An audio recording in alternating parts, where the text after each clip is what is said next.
ठीक है, चलिए हेडिंग दीजिए। तुम हल्का सा शिफ्ट हो जाओ, उन लोग को दिक्कत होगी, इधर शिफ्ट हो जाओ। ठीक से बोतल गिरेगा तुम्हारा। चलिए हेडिंग दिए speed of wave in a string. तो हम लोग क्या करेंगे कि वेव का अपना स्पीड होगा। तो स्ट्रिंग हमारा, हम लोग का एग्जांपल है, हम लोग जो लिया है सिस्टम वो कौन सा है, स्प्रिंग है, सॉरी स्ट्रिंग है। स्ट्रिंग मोटा हम रस्सी ले रहे हैं। तो रस्सी को जब हम लोग एक बार उसके अंदर में डिस्टर्बेंस डेवलप करेंगे, तो यदि डिस्टर्बेंस डेवलप करेंगे तो कुछ इस तरह का,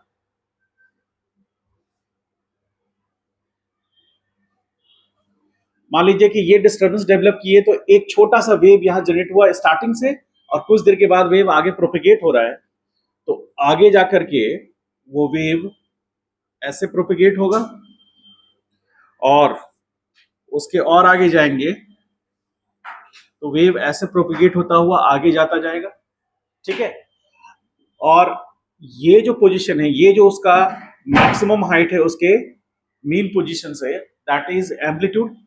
मैक्सिमम हाइट हुआ, वेव आगे प्रोपेगेट हो रहा है इस डायरेक्शन में, उसके पास जो स्पीड है v, इसी को हम लोग क्या बोलते हैं,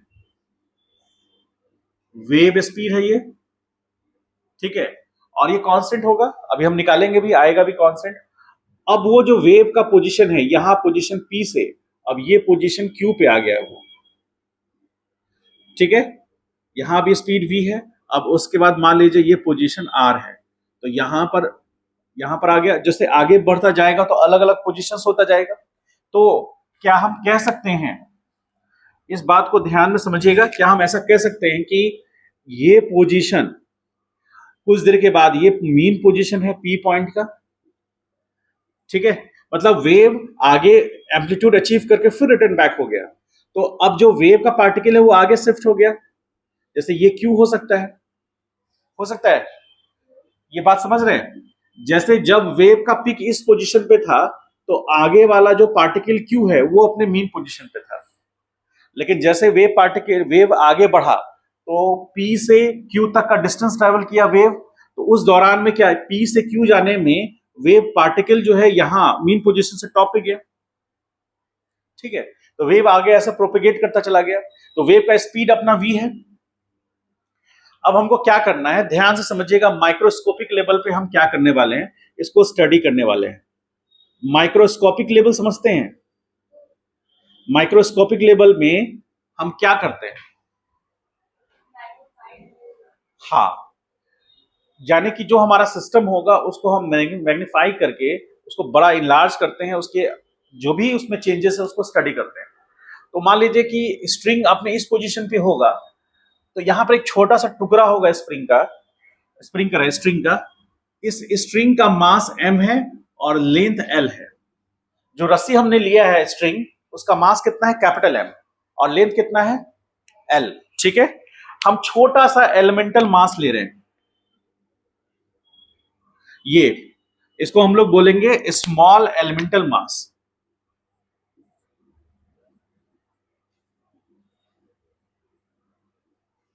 एलिमेंटल लेंथ कह लीजिए, लेंथ dl ऑफ मास कितना, dm। सेम वही एक्सपेक्टेशन जैसा हम लोग पहले पढ़ चुके हैं, छोटा सा एलिमेंटल लेंथ लिए हैं तो उसका मास को हम लोग dm माने। ठीक है, छोटा सा एग्जैक्टली उस पोजीशन पे माने हैं जब वो वेव पीक पर होगा। तो वेव पीक पर होगा तो इस एलिमेंटल मास के इस साइड का जो स्ट्रिंग होगा और एलिमेंटल मास के इस साइड का स्ट्रिंग होगा वो टेंशन में होगा। टेंशन मतलब समझे, स्ट्रेच कंडीशन में होगा। आगे जस्ट इसके बाद हम चैप्टर वही लेंगे, साउंड वेव खत्म करने के बाद मैकेनिकल प्रॉपर्टीज ऑफ सॉलिड। उसमें हम आपको बताएंगे टेंशन सिर्फ जीवन में नहीं होता है, टेंशन मेंबर में भी होता है, टेंशन बॉडी में भी होता है, इवन की फ्लूइड में भी होता है ना। सरफेस टेंशन सुना है कभी आपने, सरफेस को भी टेंशन होता है, समझे। तुम सीधा हो जाओ, पैर दर्द करने लगा, यहां ऐसे खड़ा करा देंगे, देखो एरोप्लेन, चिड़िया आके बैठ जाएगी इस पर,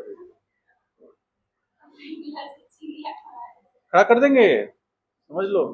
नहीं तो एक घड़ा लाने वाले हैं, घड़ा पे बैठाएंगे। हाँ, बड़ा सा घड़ा पर। उससे पहले वाले बैच में बच्चों को बैठाते थे। गला फूटा तो तुम फूट गए। नहीं फूटेगा घड़ा। चलिए यहाँ पर ध्यान दीजिए, समस्या थोड़ा गंभीर है। गंभीर मतलब आपका आईक्यू लेवल मान लीजिए 200 ml है, ml में काउंट कर रहे हैं, और यहां चाहिए 500 ml IQ level. IQ level बढ़ाइए, थोड़ा समझना होगा यहाँ पर अच्छे से, फिर हम लोग धीरे से इसको आगे लेकर के बढ़ जाएंगे, फिर बेसिक कॉन्सेप्ट यूज होगा। अब समझिए, यहाँ पर ध्यान समझिए, ये जो वेव है, ये जो पार्टिकल है, ये क्या पार्टिकल स्टेशनरी है? नहीं, उस मोमेंट ऑफ टाइम पर ये पिक पर है, अब रिटर्न बैक होगा, ये वेव आगे बढ़ेगा, पार्टिकल नीचे जाएगा। ठीक, तो इसका वेव का अपना स्पीड है। तो यदि कोई ग्राउंड पर आदमी खड़ा है, मान लीजिए कि ग्राउंड सरफेस है ये ग्राउंड सरफेस, तो यहां पर जो ऑब्जर्वर देख रहा है वो v स्पीड से जाता हुआ इसको देख रहा है, और वो जो ऑब्जर्वर क्या है, रेस्ट पर है। तो ऑब्जर्वर जब रेस्ट पर है तो वो इस वेव को v स्पीड से जाता हुआ देखेगा। लेकिन मान लीजिए कि कोई आदमी के पास गाड़ी है, उसके पास एक अपना पर्सनल कार है,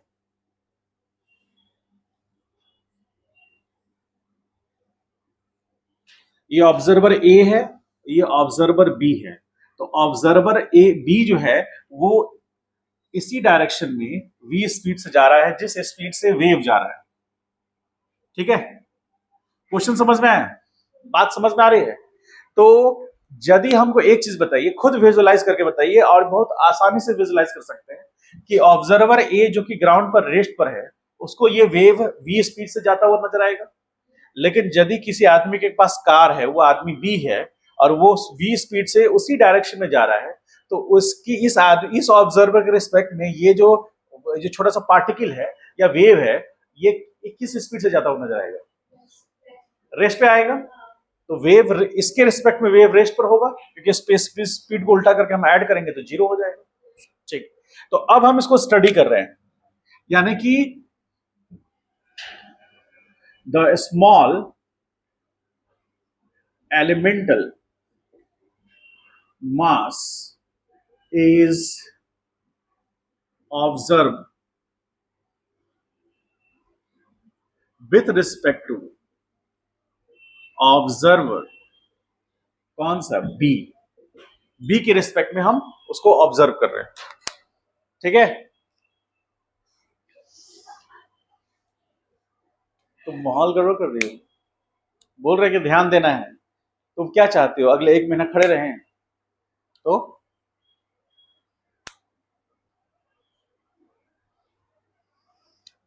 चलिए, इसके रिस्पेक्ट में देखेंगे हम। तो हम क्या ध्यान दे रहे हैं, ध्यान से समझिए यहां पर 2 मिनट के लिए। यहां ये सेंटर पॉइंट है, यहां से हमने ऐसे एक छोटा सा एंगल लिया है जिसको हम लोग बोल रहे हैं डी थीटा। अब इसको हम बड़ा करके, मतलब मैग्नीफाई करके हम लोग देख रहे हैं।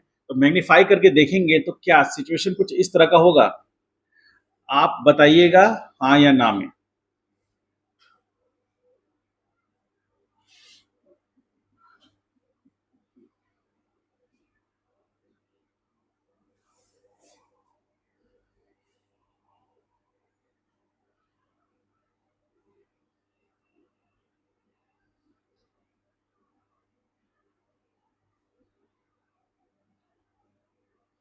ये total angle, that angle is theta, sorry D theta. ये टोटल लेंथ कितना है, that length is considered as a DL. ठीक है, that small elemental mass of string is taken as a system, क्या लेंगे, डीएम। कुछ समझ पा रहे हैं? यहां से हमने लिया ऐसे करके। ठीक है, अब ध्यान से समझिएगा, उसको मैग्नीफाइंग करके हम, क्योंकि वो हल्का कर्व होगा, स्ट्रेट तो होगा नहीं, हल्का कर्व होगा, तो छोटा सा एलिमेंटल एंगल लिए हैं। यहां सेंटर पॉइंट कौन सा है, जो इसका लेंथ का ये सेंटर पॉइंट। ठीक है, इसी को मैग्नीफाई कर दिए तो ये बड़ा हमको इस साइड से दिख रहा है। जैसे ये x है और ये 100x है,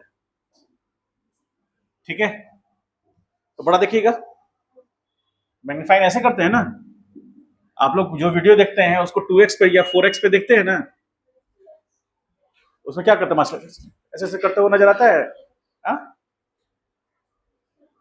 कौन इतना लंबा सुने उसको, कौन झेले इसको, इसको झेलेंगे कौन, क्या पढ़ा रहा है, ये अपने आप में खुश है, अपने आप ही पढ़ा रहा है, अपने आप ही समझ रहा है, हम क्यों बीच में आए, आगे बढ़ाओ। और वहां पे पहुंच जाएं जहां मास्टर थोड़ा कॉमेडी कर रहा है कि नहीं, स्टार्टिंग से कॉन्सेप्ट बता, कौन झेले इसको, डायरेक्ट मुद्दे पे आओ, फाइनल एक्सप्रेशन बताओ, v बराबर root under T by rho, बस खुश रहो मास्टर, इतना क्यों डीप में जा रहे हो। ये इसलिए जाया जा रहा है कि कॉन्सेप्ट क्लियर हो, क्वेश्चंस कहीं से भी डेवलप करे, आपको पता हो, समझे। एनसीईआरटी बुक में नहीं मिलेगा आपको, मेरे गुरु ने मुझे बताया था तो हम आपको बता रहे हैं, ठीक है। एनसीईआरटी वाले जो है ना वो ऐसे करके बनाते हैं क्वेश्चन, मतलब उनका बनाया क्वेश्चन कोई नहीं जानता है, कुछ दिन में वो भी भूल जाते हैं। उनसे पूछता है सर ये क्वेश्चन आपने दिया था आंसर नहीं बन रहा है, हाँ मैंने दिया था, नहीं मेरे पहले वाले दिए होंगे, हम तो रिटायर कर गए, ठीक है, ऐसा कॉन्सेप्ट रहता है हम लोग का। तो ये समझ में आया, छोटा सा एलिमेंटल, छोटा सा जहां एलिमेंटल की बात आई, तुम पीछे क्यों मुड़ रही हो बार बार, कॉमेडियन यहाँ खड़ा है पीछे मुड़ के देख रही है, मानते नहीं, हम जीते हैं। आइए, मेरा पूरा दिन ही गुजरता है स्टूडेंट के साथ में, तो आ? ओ, लोग अपने मुताबिक सब कुछ देख लेते हैं, ठीक है, जो जिस तरह का होता है वो अपने मुताबिक देख लेता है। आइए, ये हल्का सा कर्व एंगल हुआ, डी थीटा एंगल हुआ, लेंथ डीएल है, मास कितना है डीएम। अब हम लोग आते हैं बेसिक लेवल पर। क्या जी बेसिक, तुम टाइम क्यों देख रहे हो,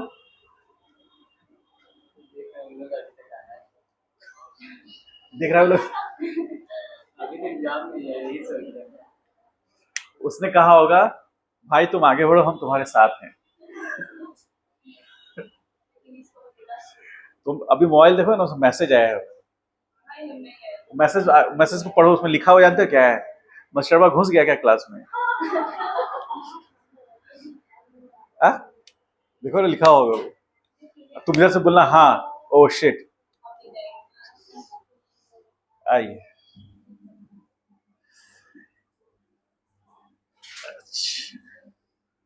एल लेंथ पर मास कितना है, तो यूनिट लेंथ पर मास कितना होगा, हमें कितने पे चाहिए, और इतने डीएल लेंथ पर मास को क्या बोलेंगे हम, बुझो तो जाने।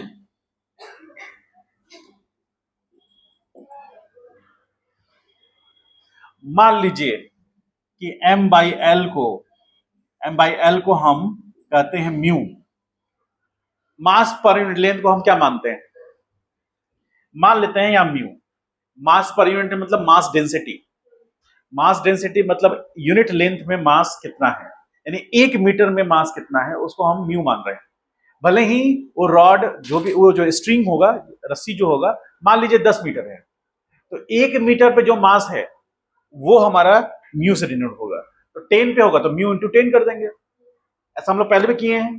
ये समझ में आया है या नहीं आया, ठीक है। अब हम लोग यहाँ पे आगे बढ़ते हैं, अब थोड़ा सा हम लोग बेसिक मैथमेटिक्स को यूज करते हैं और फिजिक्स जो पढ़े हैं उसको यूज करते हैं। देखिए यहाँ पर, अरे यहाँ देखो नहीं तो नहीं समझ में आएगा। देखिए ये जो मास है, इस मास पर इधर फोर्स लग रहा होगा, टेंशन, क्योंकि स्ट्रिंग खींचना चाह रहा होगा, ये स्ट्रिंग इसको अपनी ओर खींचना चाह रहा होगा, ये स्ट्रिंग अपनी ओर खींचना चाह रहा होगा, इसीलिए तो ये मास नीचे आता है।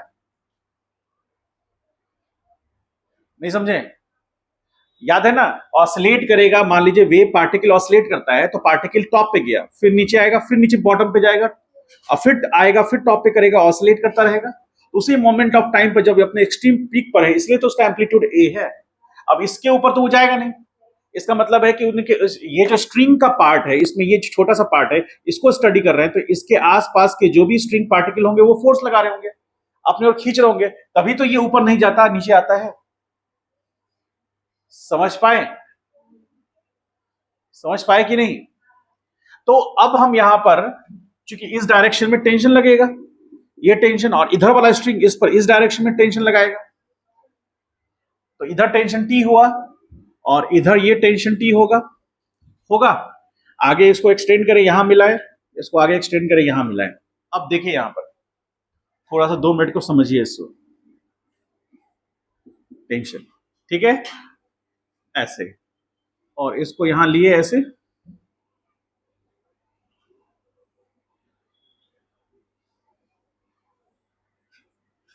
टेंशन, ठीक है। अब ध्यान से देखिए, इस पॉइंट को हम नाम देते हैं ओ पॉइंट, ठीक है। इस पॉइंट को नाम देते हैं हम सी पॉइंट, ठीक है। और इस पॉइंट को नाम देते हैं एम, और इस पॉइंट को नाम देते हैं एन। ऐसा कर सकते हैं? क्या आप बता सकते हैं कि ये एंगल कितना होगा? 90 डिग्री होगा, ठीक है। तो ये 90 डिग्री, तो ये एंगल कितना होगा?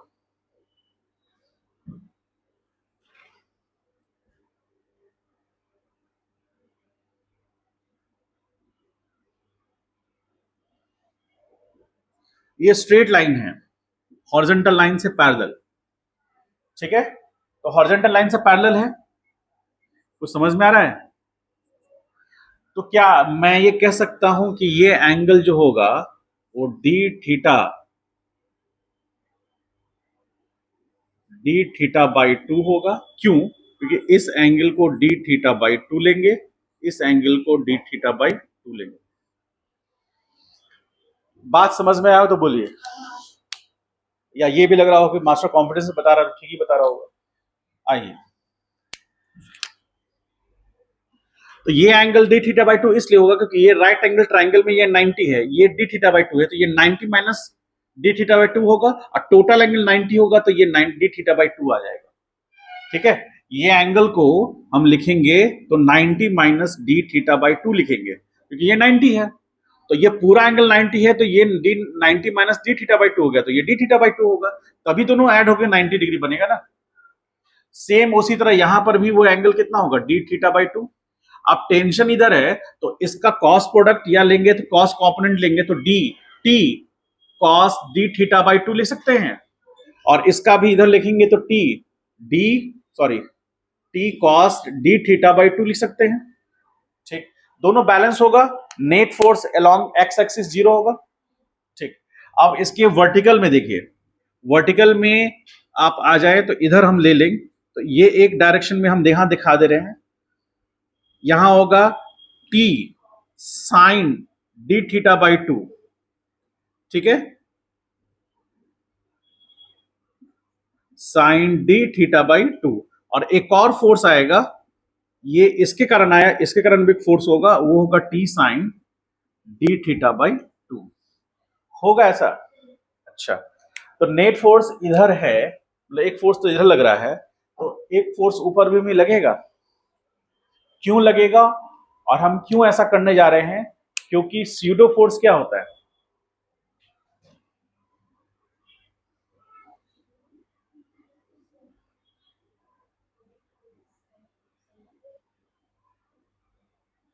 बोलिए।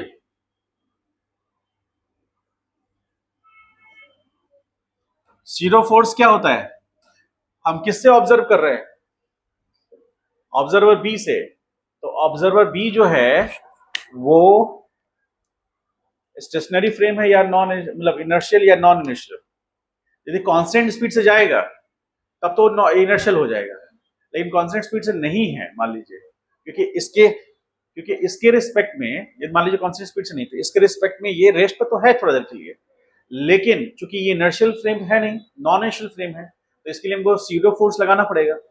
तो यदि कोई बॉडी सर्कुलर पाथ पर है, जैसे आप समझ रहे हैं, ये ऐसे टर्न, ये क्या कर रहा है? ये वेव आगे बढ़ रहा है, तो यहां से वेव आगे बढ़ेगा, आगे ऐसे बढ़ेगा, तो एक तरह से सर्कुलर आर्क कवर कर रहा है, जिसका कि एंगल कितना है? D theta. Circular arc cover कर रहा है ना, तो एक सेंट्रीफ्यूगल फोर्स लगेगा। सेंट्रीफ्यूगल फोर्स जो कि वो फोर्स है जो कि सीडो फोर्स की तरह काम करता है, किसी बॉडी पे लगेगा तो अपवर्ड डायरेक्शन में, अपवर्ड डायरेक्शन में, इस डायरेक्शन में M D M V square upon R, R उसका लेंथ हो गया, रेडियस। तो ऐसा हो सकता है क्या? अच्छा, यहां पर स्पीड किस डायरेक्शन में, इधर है ना, तो M D M V square upon R लिख सकते हैं। तो हम क्या लिख सकते हैं, since net force along x axis is zero, zero होगा क्या x axis के along, क्योंकि t cos d theta by two negative X में लग रहा है, t cos d theta by two positive X में लग रहा है, net force zero. Now net force, sorry, now net force acting along y axis, तो y एक्सिस में क्या होगा, तो 2t sine D theta by two is equal to D M V square upon R होगा ऐसा। क्या किया, y axis में हमने फोर्सेस को बैलेंस कर लिया, क्योंकि सीडो फोर्स है और इसके रिस्पेक्ट में ये रेस्ट पर नजर आएगा, इसीलिए नेट फोर्स बैलेंस हुआ। नेट फोर्स बैलेंस हुआ तो for very small angle D theta by two sine D theta by two almost equal to D theta by two. क्या ये सही है? बहुत छोटे से एंगल के लिए साइन, बहुत छोटा एंगल बराबर, बहुत छोटा एंगल हो सकता है, कॉस बहुत छोटा सा एंगल बराबर 1 हो सकता है, नहीं समझ में? देखिए डी थीटा और ये है बेस, ये परपेंडिकुलर, ये हाइपोटेनस। देखिए छोटा, बहुत छोटा सा एंगल है, तो उस केस में ये हम लोग टर्म यूज करते हैं, बहुत छोटा सा एंगल रहा तो परपेंडिकुलर बाई हाइपोटेनस जो है हमको डायरेक्ट निकल सकता है। मतलब ये जो लेंथ है ना, ये लेंथ, जैसे एंगल बहुत छोटा हो जाने से ये लेंथ स्ट्रेट लाइन हो जाता है, कर्व लाइन जो है वो स्ट्रेट लाइन हो जाएगा, ठीक है। अब एंगल बहुत छोटा है तो उस केस में जो साइन वैल्यू देगा वो डायरेक्ट उनके रेशियो से आ सकता है। साइन 30 डिग्री का जो वैल्यू होगा वो P बाई एच से आएगा और उस समय P बाई एच मेजर किया जाएगा। मान लीजिए कि वो वैल्यू बहुत ही छोटा होता चला गया, थीटा बहुत छोटा होता चला गया, 4 डिग्री 3 डिग्री आया, हम 30 डिग्री की बात ही नहीं कर रहे हैं, 3 डिग्री की बात कर रहे हैं, 2 डिग्री की बात कर रहे हैं। तो उस सेंस में एंगल इतना छोटा है कि डायरेक्टली P बाई एच हम करके जो मिलेगा ना, वही हमको साइन थीटा बाई थीटा करने से हमको मिलेगा। क्यों मिलेगा ऐसा? इसका रीजन, सबसे मेन रीजन ये है कि एंगल बहुत छोटा हो गया।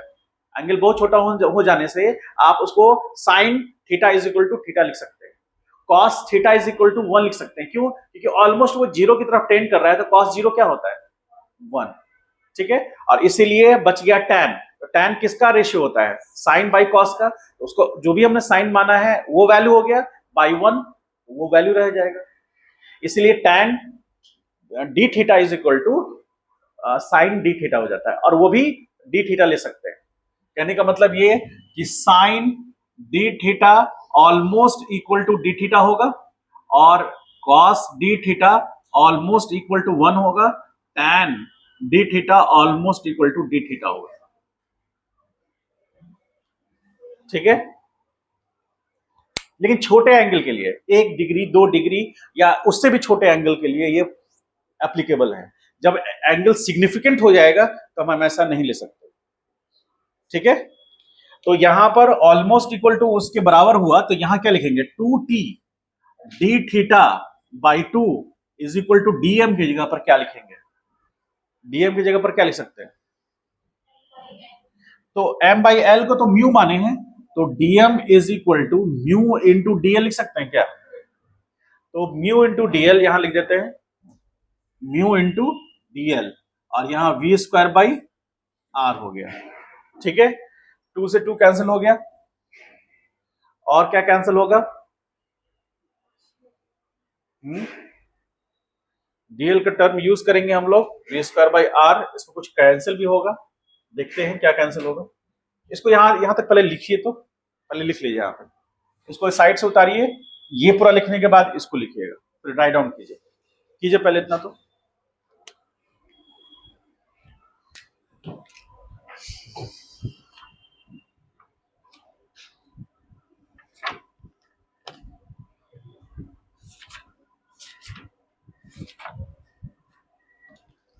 तुम्हारा दोस्त लगाया नहीं जी,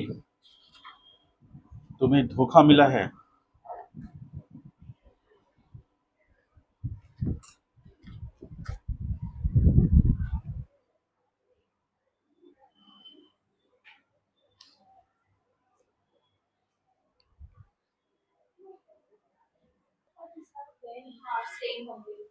कल रिवीजन करके आइएगा, या फिर जब भी मेरा नेक्स्ट क्लास होगा रिवीजन करके आइए।